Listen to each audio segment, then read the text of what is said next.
Hello, everyone. Welcome to Research Talks, Qualitative Scholar Conversations. We're happy today to have with us Johnny Saldaña. Johnny has been a scholar with us at Research Talk now for quite a long time.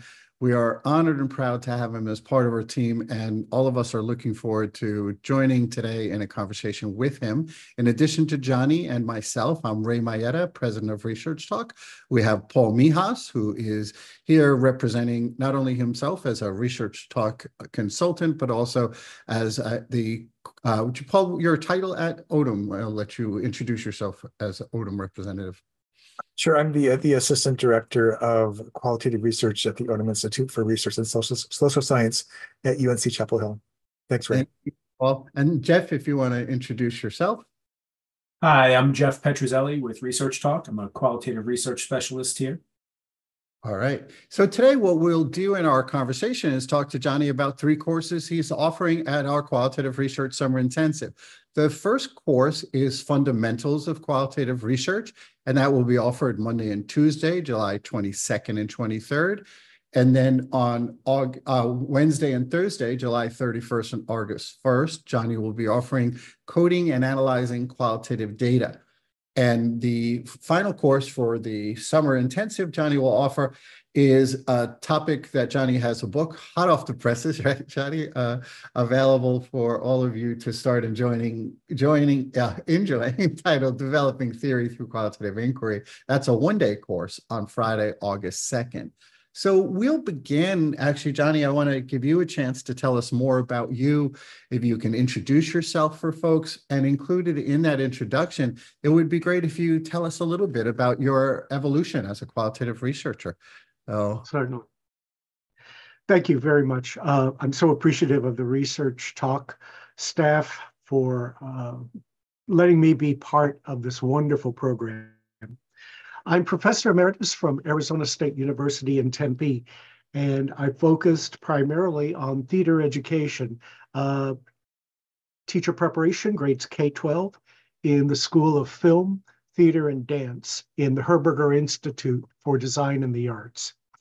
My work as a qualitative researcher actually began as a quantitative one, because in the 1980s, when I joined the Arizona State University department, my research mentor was wanting to conduct a longitudinal study on the way that young people responded to theater and the way they did improvised drama in the classroom.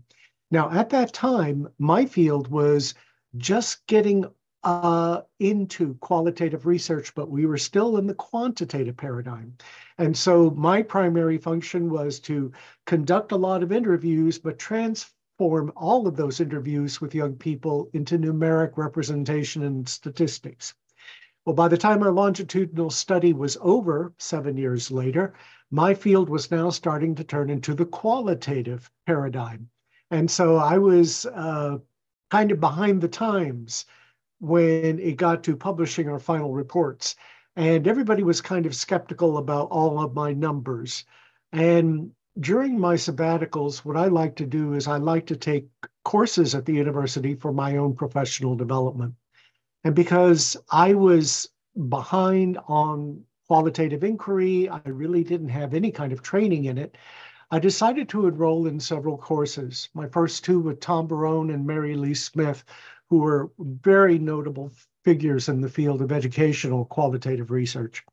It was from them that I began my journey as a qualitative researcher.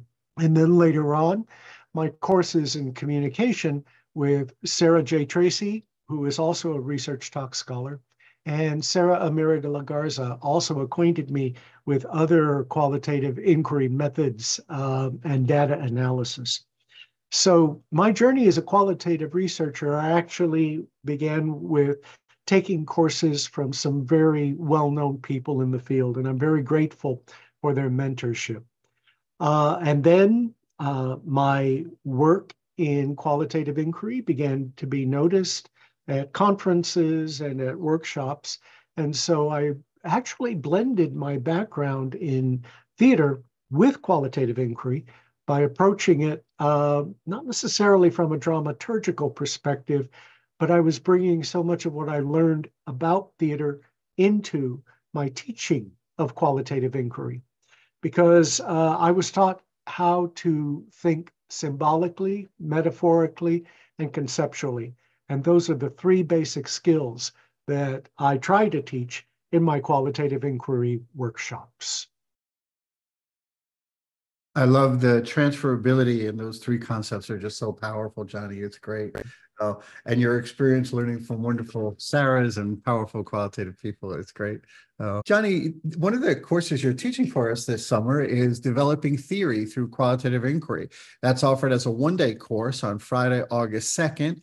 I want to also acknowledge that you have a newly released book by that title, and it's been great for us. We feel privileged that we've been able to bear witness to the development of these ideas as you've seen them and things like that. And we'd love to hear about the origins of the course as you're letting us know about that. Feel free to integrate a bit about why this course, but especially if you want to link how this course came to be and has developed. You've offered it more than once, in sync with the book and the relationship between those two. However you want to direct this conversation, we're looking forward to hearing more. When you asked me about the coding course, I was saying that in the 1990s, when I took my first courses, the literature really didn't explain coding very well. And the other thing that also, from my perspective, wasn't explained very well was theory. Now, I grew up with my degrees in theater and also an English minor. And so I was well acquainted with dramatic theory and literary theory. But because I didn't have a social science background, I was a stranger to, those disciplines. And so what I did was, because I was floundering around with what the theory, that kind of theory was all about, I wrote the book I wish I would have had in the 1990s. And Developing Theory Through Qualitative Inquiry is truly a textbook, because what it is it's intended to teach undergraduates and graduates about the basic principles of theory. What I was frustrated with was it was hard to find concrete definitions of what a theory is.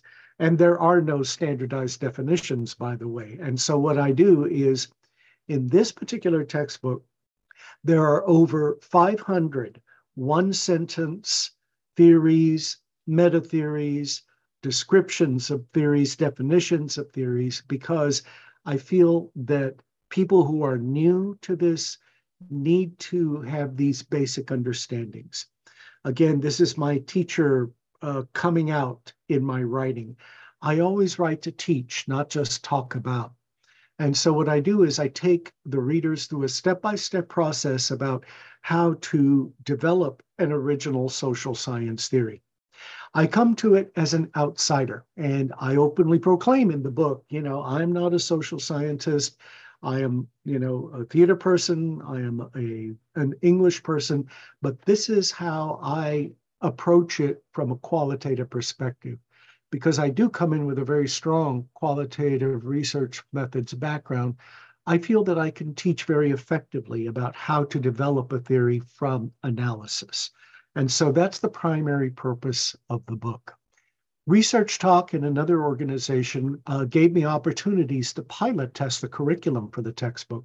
And so what I did was I used those forums as an opportunity to test out activities that would help participants learn how to develop a theory. I was thinking about what would be the best order of presenting it. And so ResearchTalk was very instrumental in helping me develop the content for the textbook. So as we've listened to people take your course and kind of talking to us afterward, they really did talk about how it just felt like this was a mystery. And even if they learned from you about coding and analyze, maybe took courses with us, it seemed like a twofold mystery. One was, am I doing it right? But what is that movement? And I think a lot of it, I love this more detail you're giving about theory. It was not knowing theory and all those kinds of things, but it was also a confidence issue is the second aspect. And it makes me think about for you, your vision for what you would love to hear that folks are doing once they finish your course, and then here's their own work. So how would you envision kind of folks integrating the topics you cover, both in the book and the course? Oh, yeah. I hope that people will leave the course with a better understanding of what theory is. In the final chapter of the book, I sort of rant a little about how people within the field of qualitative inquiry talk about theory a lot. But if you press them to say, could you define theory? They cannot. They say, well, it's complicated. And I want to go, well, yeah, I acknowledge that. But if you can't define theory, then how can you teach it effectively to your students? And so I feel it's important that we have a working definition of theory. I also feel it's important that we need to articulate the theories as they were originally written. You know, people will paraphrase Karl Marx and bell hooks and all of that, but I would just say, yeah, but you need to go to the original source and you need to cite that theory. And so that's what I do in the book, is that I draw not necessarily on the big thinkers, you know, like Marx and Judith Butler and Karen Barad and all of those kinds of people, because their works are already well known. What I do is I go through the literature from miscellaneous fields and also from the qualitative methods literature, and I extract the theories and I quote them verbatim so that people can hear what the theories are in the original developer's own words. Because I feel we need to give credit where credit is due. Yeah, that's beautiful. For my colleagues, Jeff, Paul, questions, points of inquiry for Johnny? Johnny, I'm interested in just hearing a little bit more about the experiential learning component of the course on developing theory, and how participants kind of sort of engage the process a bit. Mm-hmm. I put forward that there are 6 different properties in a theory. And the first one is concepts. The second one will relate to propositional structures. And, you know, what I do is I go over each one of those 6 properties so that they become a cumulative building block, so that as we're working through a data set, we're beginning to understand, okay, these are the concepts in the data. Now let's take a look at how we can phrase or arrange those concepts in the form of a proposition, which is a kind of a conditional if-then statement. And then we go on to the others, like how does this improve social life? How does this put forth explanation or causation? So that what we're doing is, just as with all of my pedagogy, we cover one thing at a time, one unit at a time, and then everything spirals as we continue forward. So that hopefully by the end of the course, we've been able to at least learn some of the fundamentals about what it takes to develop a theory, but also we have some building blocks for how we can compose our own original theories of our own research studies. Thanks. That's helpful. Thank you. Beautiful. Jeff? Yeah, I'm just curious for people that have taken some of your other courses in the past, whether it be coding or fundamentals or whatever. I'm just curious how this might fit in, and we may talk about this a little bit later as we talk about all 3 classes together, but I'm curious of how the trajectory of this developing theory course kind of fits in for people that might have taken your other courses in the past. In qualitative inquiry, some people see theory as the ultimate analytic outcome of a research project. And yeah, that can be. What I think is really good about the way the 3 courses that I'm teaching are arranged is that fundamentals, of course, obviously starts with an overview of the basics of what it takes to generate and analyze data. The coding course then takes that goal of analyzing data even further by enriching it in detail. And then the theory course now builds on all of those things from the first two courses to be able to reach those higher conceptual levels of analysis. So the courses really are a building block from one to the other, because theory takes a lot of thinking. It takes a lot of good transcendence into the abstract realm.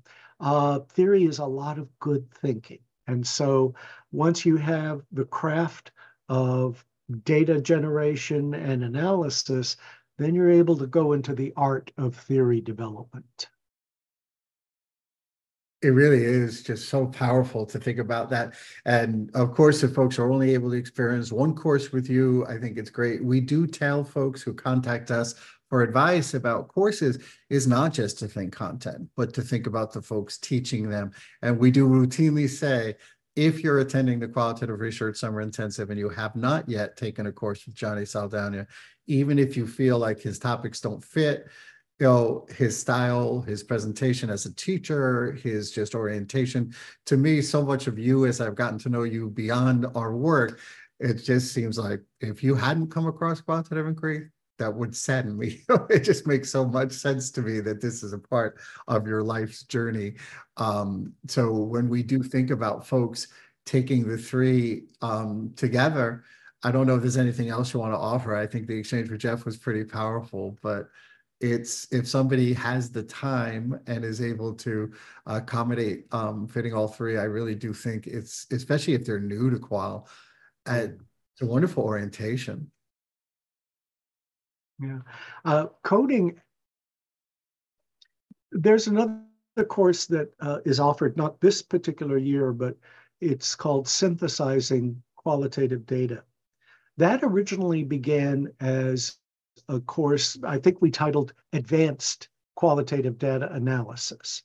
And the course eventually evolved into Synthesizing Qualitative Research or Qualitative Data, which also became either the basis of the textbook Qualitative Research Analyzing Life, which I then learned how to co-teach with my co-author, Matt Omasta.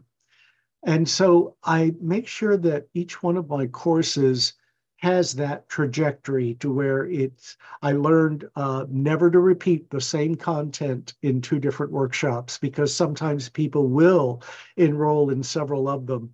And if I see faces like, oh, we already covered this, you know, oh, sorry, I let you down. So now I make sure that every single workshop has something unique and different to it. It's very powerful.